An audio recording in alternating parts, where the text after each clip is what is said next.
Iran அமெரிக்க போர், financial lockdown அச்சம் அப்படின்னு மக்கள் பல பிரச்சனைகளை எதிர்கொண்டு வரக்கூடிய சூழலில் 2 பெரும் வல்லரசு நாடுகளுடைய தலைவர்கள் சந்திச்சிருக்கிறாங்க. சீனாவில் நடைபெற்று வரக்கூடிய ட்ரம்ப் ஷி ஜின்பிங் இடையிலான இந்த ஸ்டேட் விசிட் இருக்கு இல்லையா, இது உலக அரசியலில் மிக முக்கியமான ஒரு திருப்புமுனையாக பார்க்கப்படுது. அமெரிக்க அதிபர் டொனால்ட் ட்ரம்ப் சுமார் 9 ஆண்டுகளுக்கு பிறகு தற்போது சீனாவுக்கு பயணம் மேற்கொண்டிருக்கிறார்.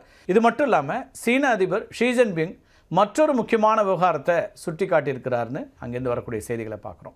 அது துசிடிடிஸ் ட்ராப் அப்படிங்கிறது. சீனாவும் அமெரிக்காவும் இந்த ட்ராப்ல இருந்து வெளியேறி புதிய உறவுகளை கட்டமைக்குமா அப்படிங்கிற கேள்வியை எழுப்பியிருக்கிறாரு. சீன அதிபர் ஷி ஜின்பிங் அடிக்கடி குறிப்பிடக்கூடிய இந்த ட்ராப் இருக்கு இல்லையா, இது மிக முக்கியமான அரசியல் தத்துவம். தற்போதைய அமெரிக்க சீன உறவை விளக்கறதுக்கு இது ஒரு மிக முக்கியமான காரணியாக பார்க்கப்படுகிறது. 5ஆம் நூற்றாண்டில் வாழ்ந்த கிரேக்க வரலாற்று ஆசிரியர் துசிடிடிஸ் அப்படிங்கிறவருடைய பெயரால் தான் அழைக்கப்படுறது இந்த தத்துவம். வளர்ந்து வரக்கூடிய ஒரு நாடு ஏற்கனவே அதிகாரத்தில் இருக்கக்கூடிய ஒரு நாட்டை முந்த முனையும் போது அவங்களுக்கு இடையே போர் ஏற்படுறது தவிர்க்க முடியாததாகிறது அப்படிங்கிறது தான் இந்த தத்துவத்தினுடைய பொருள். பண்டைய கிரேக்கத்தில் வளர்ந்து வந்த ஏத்தென்ஸ் நகர அரசுக்கும் ஏற்கனவே வலிமையாக இருந்த ஸ்பார்ட்டா அரசுக்கும் இடையே ஏற்பட்ட போரை அடிப்படையாக கொண்டு தான் இந்த ட்ராப் அப்படிங்கிற சொல்லே உருவாச்சு.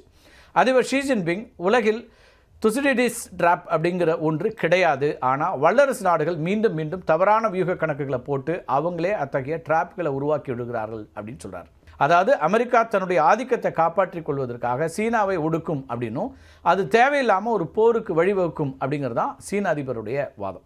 ஹார்வர்ட் பல்கலைக்கழகத்தினுடைய பேராசிரியர் கிரஹாம் ஆலிசன் அப்படிங்கிறவர் தன்னுடைய destined for war, can America and China escape Thucydides trap அப்படிங்கிற புத்தகத்தில் கடந்த 500 ஆண்டுகளில் இது போன்ற 16 சம்பவங்கள் நடந்ததாகவும் அதில் 12 நிகழ்வுகள் போரில் முடிந்ததாகவும் சொல்லியிருக்கிறார். அமெரிக்கா ஏற்கனவே இருக்கக்கூடிய வல்லரசு, அதாவது ஒரு ஸ்பாட்டா போல் வச்சுக்கலாமே.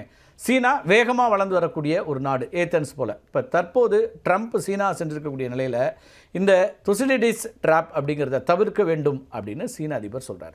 அணு ஆயுதங்கள் இருக்கக்கூடிய தற்போதைய உலகில் ஒரு போர் ஏற்பட்டுச்சுன்னா அது 2 நாடுகளையும் அழித்து விடும் அப்படிங்கிறதுனால இந்த ட்ராப்பில் சிக்காமல் இருக்கிறதுக்கு ராஜதந்திர பேச்சுவார்த்தை ஒன்றுதான் வழி அப்படிங்கிறது தான் ஷி ஜின்பிங் ட்ரம்ப்புக்கு மறைமுகமாக சொல்லக்கூடிய செய்தி அப்படின்னு பார்க்கப்படுது. சுருக்கமாக சொன்னால் நாம் இருவரும் சண்டையிட்டு அழிவதா அல்லது ஒத்துழைத்து வாழ்வதா அப்படிங்கிற கேள்வியை தான் இந்த துசிடிடிஸ் ட்ராப் அப்படி மூலமாக சீனா முன்வைக்குது.